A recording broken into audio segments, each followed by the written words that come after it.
This is Tom Rust for TRSB Sports Podcast. Today, delighted to be joined by professional boxer Mr. Jack Hughes and the Southern Area Champion, and also Mr. Cole Draper from Boxing Royalty. How are we? All good, mate. How are you? Yeah, all good. Thank you, mate. Mr. Draper, you all right? Yeah, I was just about to tell you off, Tom, if you didn't introduce him as a champion. So well done for that, mate. Yeah, I'm all right, mate. All good. Very hot. Mate, I love this warm weather. Yeah, go on. No, just saying, I love it, mate. I don't see the problem with it. Nah, not at all, mate. It's the summer. Do you know what? It's funny. Like, so many people are, oh, it's hot, it's hot. It's like it's our summer. What do we expect? You know, come December, everyone will be moaning it's too cold. Yeah, it's cold. Yeah, I know, mate. But boys, I wanted to get you both on because obviously with Jack, we want to talk about your next step in boxing after your great win a couple of weeks ago at York Hall against Paul Robertson, the rematch where you won the Southern Area title. But obviously over the last few days, it just seems like so much is going on in the world of boxing. We got a couple of days ago officially announced Eubank versus Benn. I think it's the 8th of October, isn't it? Mm-hmm. Just wanted to come to you first, Jack, and just get your thoughts on the fight. Yeah, mate, I've got a lot of opinions about it. I still don't believe that fight's going to happen. I just feel like we live in a generation now in boxing where they tease us more than actually give us what we want. I mean, it's not exactly a fight I want. I think it's quite a pointless fight for both parties, but the world wants it because it's got a whole nostalgia thing because of their dads used to fight. I just think it's a pointless fight for Chris because he's 2 weights heavier than him, and he was probably on the verge of like getting a world title shot. So I don't know why he's fought dropping down. Well, not dropping down, but fighting someone 2 weights lighter than him in a non-title fight for nothing apart from a big payday, which is probably why the fight is happening. And then same goes for Conor Benn. I just don't understand why he's moving up 2 weights to fight someone. It just really doesn't make sense to me. I mean, and you know, if boxing's shown us anything over the last couple of years, it's that when fights get made like Fury and AJ, that just doesn't happen. Like and Fury and Jake Paul, you know, like they just seem to tease us nowadays, and these fights just never happen. And then both of them will just go off and fight someone that no one's ever heard of. And yeah, this is just kind of like the realm of boxing I think we live in now. So I don't think it's going to happen, but if it does, I do think it's going to be a good fight because both their styles are quite, they've got fan-friendly styles. But I do think Chris Eubank smashes him if they fight. I just think he's way too big, way too strong. If it doesn't happen, why do you think it don't happen? I don't see. I couldn't really give you a reason. Like, I just think these days fights just seem to fall apart for no reason. Like, there's something mad will come out, someone will get injured or something. Well, someone will get injured, and then they'll just be like, yeah, oh, you know, we've got to move on now, and he don't want the fight. He's ducking me. He's this, he's that, and I just don't think the fight's gonna happen. Maybe sometime next year, but I can't see it definitely not happening this year. Something will happen 2-3 weeks out from that fight. You heard it here first. Exclusive. Mr. Draper, who's got more to gain in this fight if it does happen on the 8th of October? I think I said to Jack on Saturday, it's absolutely stupid from Chris Eubank to be taking this fight. Like, there is absolutely nothing he can gain from beating Conor Benn. Like, there is nothing. Because he'll go back to super middleweight and fight, and everyone's going to be like, well, your last performance in the middleweight eyes is your last win. The Conor Benn fight is nothing for Chris Eubank's career. Absolutely nothing. I know that the undercard's already... Apart from a few million, probably. Yeah, but listen, if you're at Chris Eubank's age, let's have it right. Chris Eubank's not won a world title. All right, he's IBO world champion. He's classed as one, and you've got to respect him for having that. But what goals has he got in boxing? And it is clearly similar to Chisora. He's not interested in world titles. He just wants money. And if that's the case, fair play. But again, with Conor Benn, you know, Eddie Hearn's come out and said that pretty much everyone had turned it down firm, and the only fight that was there was Ennis. He's young, so Conor Benn has got the most to earn because if he wins, he gets a world title shot at 147 next. If he loses, he continues where he left off at 147. Do you know what I mean? So it's literally a nothing fight. No, a big fight for Conor Benn, but a nothing fight in terms of what it does for his career, in my eyes. I think it'll happen. I was with Ronnie Davis about 3 weeks ago, Eubank's manager, and he said, like, the fight's done. He said it's just a case of being announced. And I get what Jack's saying in terms of injuries could stop the fight, but with this one, I think it's different. You know, tickets have already gone on sale. The undercard's done. I will watch it. I don't know if I'll be paying for it. But yeah, I think it's a good fight for the fans, but it's a pointless fight for Chris Eubank, in my eyes. Jack, I know you're a big fan of Eubank, as you've said many of times on this channel previously. If this fight goes ahead and he doesn't win, how much does that affect his career? Yeah, a lot, I think, because he's got himself into a very good position now. He's coming off a win against Liam Williams, who's like quite a credible fighter. And he probably was literally, I'm sure he could have got a world title fight off of that win. So he probably is like borderline on the verge of getting a world title fight after at least another win. And then yeah, he's just taking this fight against, again, like literally what Carl was saying, against someone that's 2 weights lighter. I just can't get it through my head as to why it's happening. Well, I mean, I can. It's a big payday, but like I just can't see why he's taking it. And then when he loses, it's just like, yeah, I just think it damages if he does, which I don't think he will if the fight happens. But yeah, I think it massively damages him, because people will just be like, mate, you lost to you're a super middleweight and you lost to a welterweight. Like, where do you really go from there after that? Because Chris Eubank's been in with what likes of George Groves. Obviously, you mentioned the fight he had earlier on in the year against Liam Williams. He couldn't lace a glove on him. What chance do you give Conor Benn going into that fight? I think I said it earlier. I think he gets smashed. Like, I really do. Like, I think you give him no chance at all. Sorry? You give him no chance at all. Yeah, no, I don't. I don't give him any chance. I think Eubank's way too big, way too strong. I can't see how Conor Benn is going to beat Chris Eubank.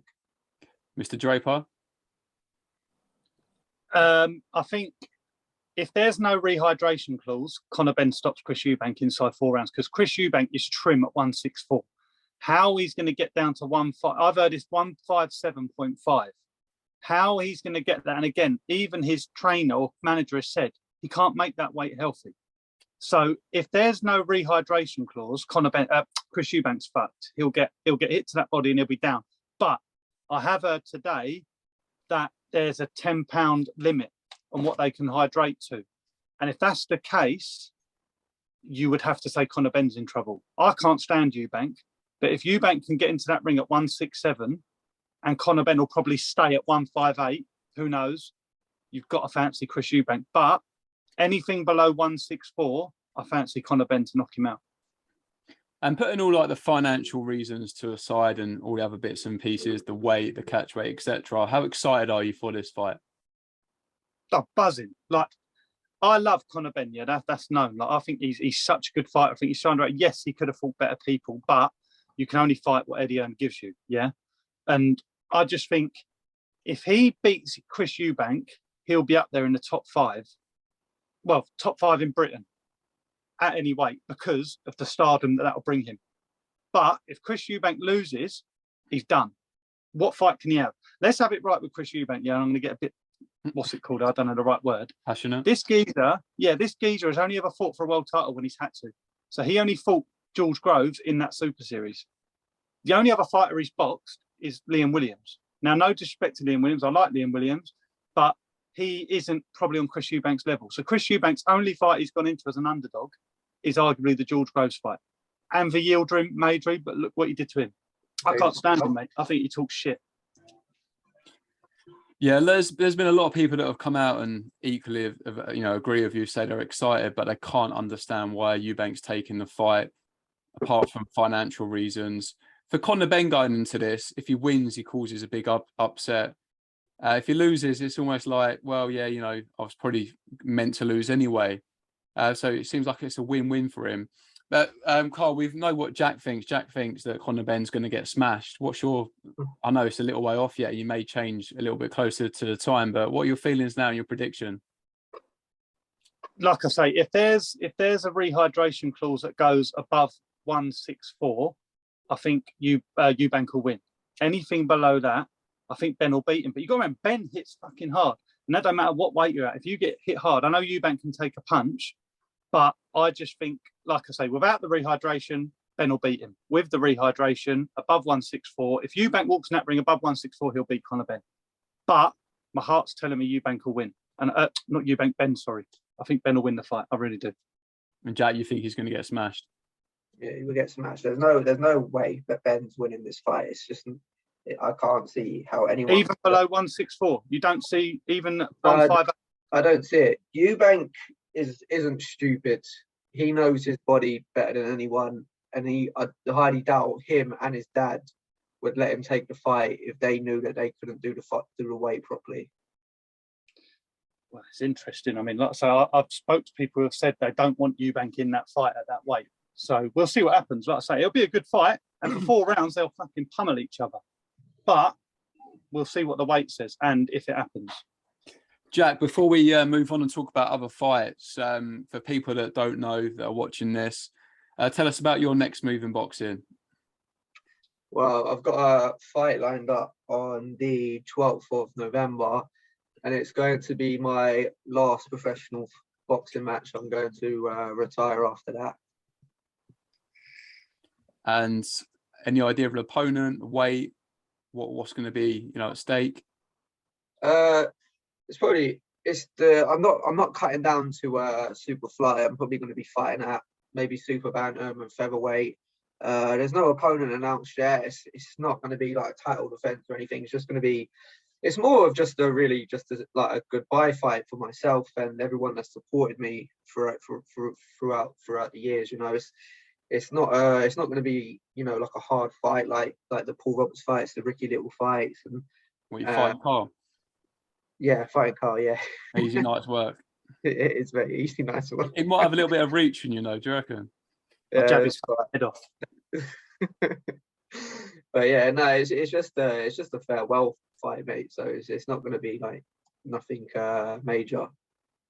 And what made you come to this decision? I know you've had a bit of an up and down career, and I know the last few months have been quite emotional for you. We spoke about it when you was last on the channel, but come that night and the end of that fight, how do you think you're going to feel walking away from the sport?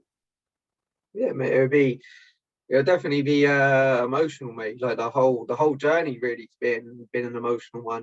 Like I come to the decision that it's kind of been a decision that's been in the back of my head for a while now. Ever since we was getting ready for the Ricky Little rematch. It's like people don't understand. I mean, as much as you can say you love boxing and as much as you're around boxing and so on and so forth, unless you actually are a professional fighter, living the life, having to make the sacrifices you have to make, you will never ever understand how hard it can be on your mental state and on your body, how stressful it can actually be. And it was like back in, it must have been 2021 now, when we was getting ready for the Ricky Little match, and I got down to the weight twice. So I'm not a big guy, but I walk around at 65 kilo, and I have to get down to 52 kilos. So that's a 13 kilo weight drop that I have to do in order to get ready for a fight at super flyweight. And I got down to that twice in order to fight Ricky Little. And literally on 2 weeks before, he pulled out twice. So that's a lot of stress that I'm putting my body through to get through that. And when someone keeps pulling out on you constantly like that, I think he pulled out in total like 5 times. So that's a lot of stress I was putting my body under for years, getting just for someone to pull out and not even show up on fight night. And I remember the second time he pulled out, it really like destroyed my motivation. It was just like, wow, man, like the stuff I'm doing, like the mood swings I'm getting in, the stress I'm not only putting myself through but other people around me through. I was like, for people just to pull out and they suffer like no consequences, basically. They just pull out when they want, how they want, and they just mess other people's careers around. And I was just like, wow, man. So then obviously I ended up fighting Raven Comey after that, who was a credible opponent in himself, but it was not the fight I was training, for literally since lockdown for 2 years. And I remember saying to my missus then, like, yeah, I think this might be my last fight, because I just can't be bothered with doing all this stuff anymore. Obviously beat Comey, but really at the end of the day, I always wanted that Southern Area title. I mean, since I've been on this podcast, I've been speaking about how much I want it. So that was in the back of my head, I can't retire without that. And then so I was like, oh, let's just get this fight on the way. And then obviously Paul Roberts come in and train hard for that one again. But my mind was never really on it like it was before. I was kind of, I don't want to say I was messing around, because I wasn't. I was taking it very serious, but there were certain things that I know I could have been doing a lot more. I know that even though I diet well, there's no way you can lose 13 kilos if you're not dieting well. But like, I diet well, but I know I could have been dieting stricter. When I do my runs nowadays, I don't try and hit best times. I kind of just go on a casual run and kind of, go through the motions, which it's not great, man. I should be putting my body through, intense pressure when I do these things, because I should be trying to come in at the best fitness I can. But quite luckily, I'm just quite naturally a very fit person anyway.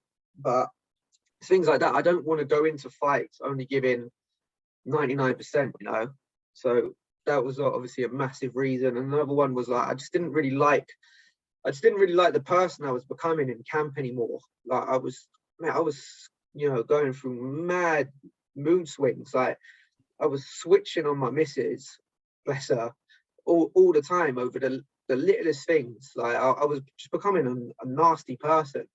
Like I was going to, we spoke about it before, like family barbecues and just sitting at the table, like in anger, just looking at it, not wanting to speak to anyone. Me and Carl would obviously always play on Fortnite just to like pass time and stuff. And I'd be going on and being like, mate, I'm going off, like like I was just becoming miserable, and I was making myself unhappy. Like I suffered my first panic attack in years. Like I haven't had a panic attack in like 4 years. Suffered one of them during camp because I was just under so much stress. I was putting myself under, and it just wasn't making me happy anymore. And like that's a big thing when something you love, so dearly, isn't making you happy anymore. I think that's a very, very good time to start walking away from it. And then the thing that annoys me the most is in the last camp, where there were so many good people around me, I wasn't enjoying the times with the good people. My mind was always on, I've got to prove all the haters wrong. And I think I've become so obsessed with that the people that were close to me and around me, I kind of forgot about them and was only focusing on the people that were talking shit about me for years, and that become my obsession. So I kind of wish I would have just kept it cool and just admired the time with the people closest to me, but I didn't do that. And yeah, so I think after everything I said, I just think it's the right time to walk away on a high. What does Jack Hughes do after boxing? Well, I think Jack Hughes can do whatever he wants after boxing. What's the plan? Well, my plan is to get my pro coaching license. I don't want to be a pro coach and coach people. I kind of want to be, the Josh Pritchard. Is it Pritchard or Pickard or whatever his name is? Yeah, Josh Pritchard of the team. That's what I want to do. I want to be not the main man, but I want to be the right hand man, the one that's just there, like giving his wisdom and onto fighters, and but letting the coach deal with all the stressful part, and I get to enjoy the ride kind of. And I thought about that for years, but the biggest thing for me that was like, okay, yeah, this is what I want to do now, was when I went to Tycee Gallagher's fight when she fought Nina Hughes, and we all know Tycee lost, and we all know how we all feel about that. But me and Terry, my fiance, waited outside for Tycee after she lost, and we waited out there for about an hour, and all her family was there. Like Tycee's sister was there, I think her mum was there. She had her like nephews and nieces there, cousins, like literally all of her family were outside. And when Tycee come out, the first person she came to, to like wanted to console her was me, and all her family was there, and she came to me, and that was a real like humbling moment for me. I was like, wow, like she respects me so much that she come to me out of everyone she's known for years. Like she come to me, so she respected me that much, and that was like when I was like, yeah, well, if someone like Tyson can respect me that much, I think I kind of owe it to boxing to go down this path and get my license and pass on my experiences like people like Kieran and Tony have done for me. Definitely, mate. I'm very pleased as well that you can, when you leave the sport, you can leave with your head held high with the Southern Area title as well. Mr. Draper, coming back to you, talking about other fights coming up. I know you've had a lot to say about the Fury scenario with him potentially fighting Chisora. What do you make of it all over the last few days? It's cold air. He's gone on my screen. Has he gone? Yeah, he's gone. Well, Mr. Hughes, I think that question's for you. So what was it about Fury? Yeah, so over the last few days, of course, like he's been calling Chisora out. There's been a lot of people saying that, he wants to give him a payday, they're mates. But yeah, what do you make of it all? No, I just don't know. Do you know, like sometimes when you have like mad respect for a fighter and then they just go on and start doing loads of stupid shit and it's kind of almost embarrassing. I just feel like Tyson Fury's doing that now. Like it seems very like, I don't know, like really embarrassing to me. Like, oh, I'm retired. Oh, I'm coming back. No, I'm happily retired. Oh, I'll knock AJ out if he wins. I'll knock Usyk out if he wins. But I'm retired. Oh, and then I'll come back now and fight Derek Chisora. And honestly, I spoke about how stupid in my opinion, the Eubank and Benn fight is. But why do we need Tyson Fury versus Chisora 3? No, why do we need it? I cannot understand why that fight is even getting spoken about, because the first fight, okay, it was kind of close, but Tyson Fury won it. Then the second fight, he made Chisora pretty much quit on his stall, like completely outclassed him, outboxed him, and just battered him. And then since then, Tyson Fury's gone on to arguably be the #1 heavyweight in the world, won every single world title except the WBC. I think, was it the WBC or whatever one it was? But anyway, yeah, like, the #1. And Chisora's kind of just had a up and down career, like win here, lost there, win here, lost there. So why is this fight even getting spoken about? I really can't. It's already 2-0 to Tyson Fury. So I cannot get that through my head. Yeah, no, I think that's generally the feeling, mate. I don't think a lot of people have any interest in wanting to watch it. Because again, as you've said, he beat him convincingly before, and he's on a different level now. What fights are you looking forward to? Because there's a few. No, obviously we've already spoken about the Ben, Eubank. Obviously you've got Parker, Joyce coming up. What are your thoughts on that one? Mate, Parker Joyce is actually a good fight. I feel kind of sorry for Joe Joyce because I just don't think he's ever going to get that world title shot. I just feel like out of every boxer in the world right now, he probably deserves a world title shot the most. Like, he's beaten some very, very credible names, and like Daniel Dubois probably being the biggest name on his resume, which he was the underdog for, and he like shocked a lot of people in that fight. And yeah, like I just think that he should be getting the world title fight now, and he's what, 36, I think, 37. Obviously now he's got to deal with Joseph Parker, which I think is going to be a great fight, and I think that Joyce definitely beats Parker, maybe even stops him. And then when he beats Parker, I can't see him getting a world title fight. Like, I don't know if the AJ fight, Usyk fight is before or after that. Like, it must be before because it's only 2 weeks away, isn't it? So, but after that, I'm sure Fury's going to step in, and he's going to get a title fight, and then so he's got to wait another God knows how long, 6 months or whatever, for him to get his title shot. I just can't see it happening for him, and I feel really sorry for him because I think, as I just said, out of everyone in the division, I think he deserves it most, and he's pretty much done it the hard way. Like, he's beaten a lot of credible names, so yeah, I just feel really sorry for him. And mate, we're only a couple of weeks from AJ rematch against Usyk.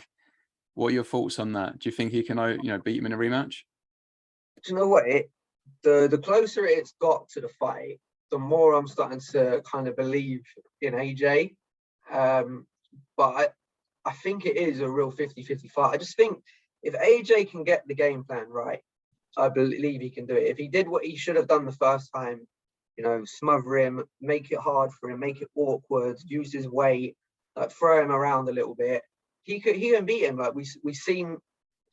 I never watched the Chisora and Usyk fight, but a lot of people thought Chisora could have nicked that. But he did what AJ should have done. He got in there, roughed him up, made it hard for him, made it awkward. You know, made Usyk not be able to, you know, cement his game plan in the fight. And yeah, but having said that, if he would have done it the first time, there was always that element of surprise. But now I think the element of surprise is gone. And Usyk's a very, very smart man and a fighter.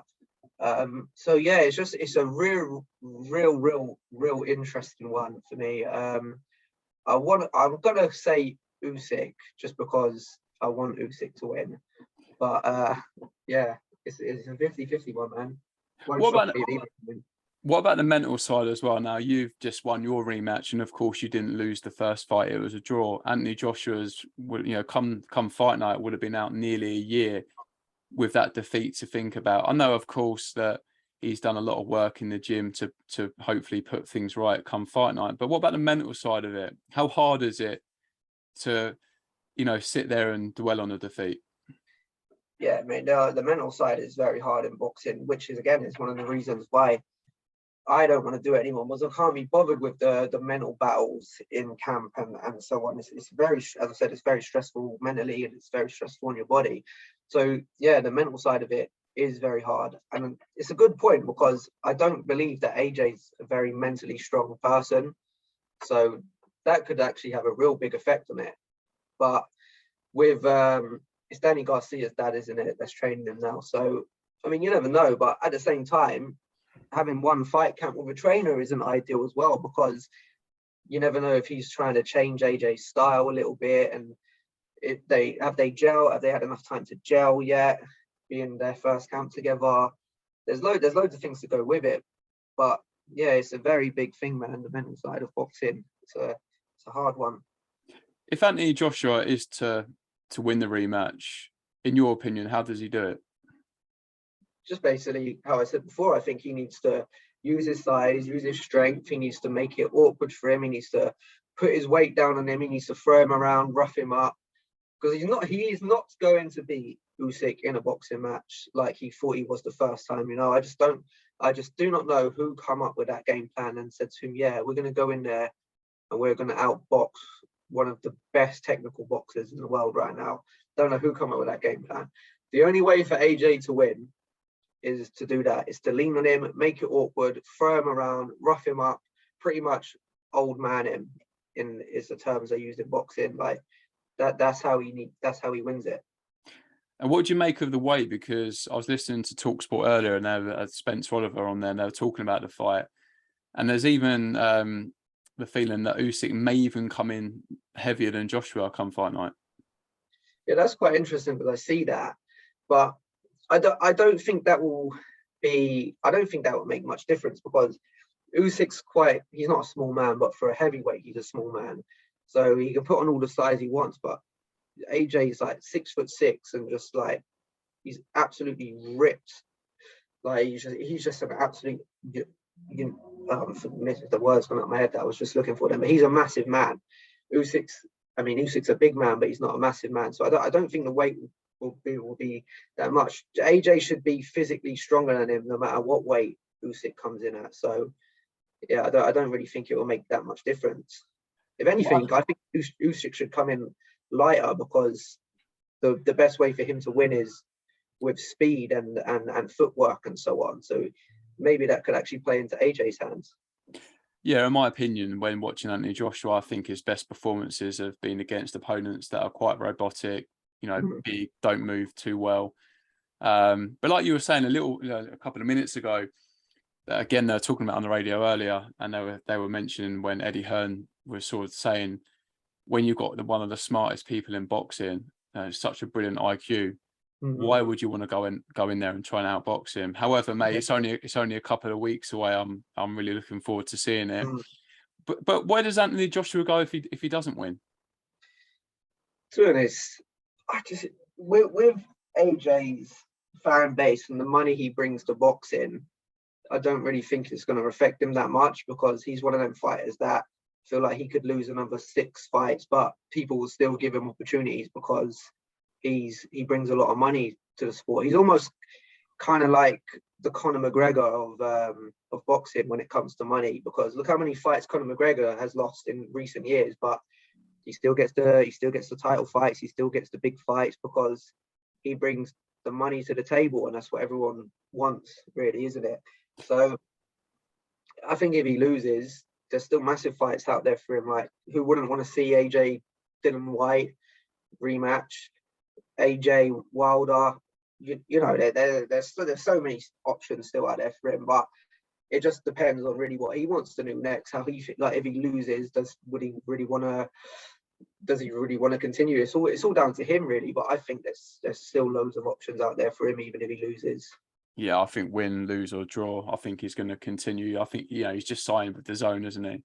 Did that surprise you? Not really. I think he's worked with Eddie Hearn for years, his whole career, I think. So, yeah, not surprising at all. Well, listen, mate, we'll soon find out. But, mate, it's been a pleasure getting you back on. I'm, again, very pleased for you that, whatever your next fight is, but, you can go out now with winning the Southern Area title. I know it's your dream, and I know a lot of people wrote you off when you first started boxing. So you must feel a lot of sort of relief and a lot of pressure off your shoulders. You haven't got to worry about that anymore. Yeah, mate, a lot. As I literally just said, like, I was focusing more on the haters than really focusing more on the loved ones. But yeah, it's just such a massive weight off my shoulders, mate. And now I've kind of got to that point now in my career when I can be like, yeah, well, what can anyone really say now? Like, out of all the haters and where I started from, I've been in this game now for 6 years, and I've been around some extremely talented boxers that I've trained with, and I wouldn't say I am talented, but I'm not the most talented.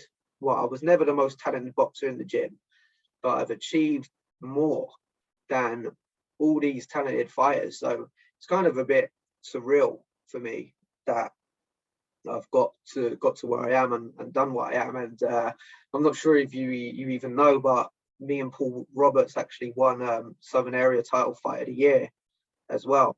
And yeah, so like that was. I know you got nominated for it, because I saw your I think I liked your post the other day. I think you got a call from the board saying that you've been nominated, so you actually won it. Yeah. So basically, the whole story was, thank you, mate.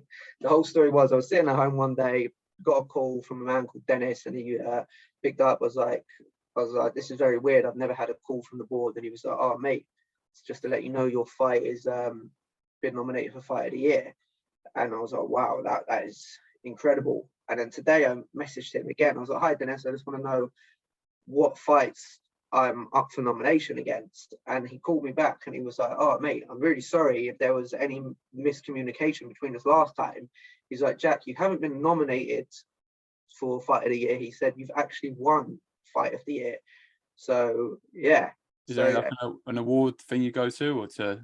Yeah, it's on the 23rd of October. It's like an award ceremony thing that I think it's down at the place where you actually get your license sorted. Okay. And yeah, just like food, drinks, entertainment, and then yeah, it's gonna. I can't wait for it, mate. But it's like 2-3 months away, so it's a bit of a long wait. Mate, perfect way to finish, mate. You won your Southern Area title, won Fight of the Year for Southern Area. Congratulations, mate. But listen, thanks for jumping back on. Really appreciate it. I don't know what happened to Mr. Draper. Maybe he had to catch up on the EastEnders or something. But I will let you know when it's out, mate. Sweet, perfect, top man. Thank you. Top man. Have a good evening, Jack. You too, mate.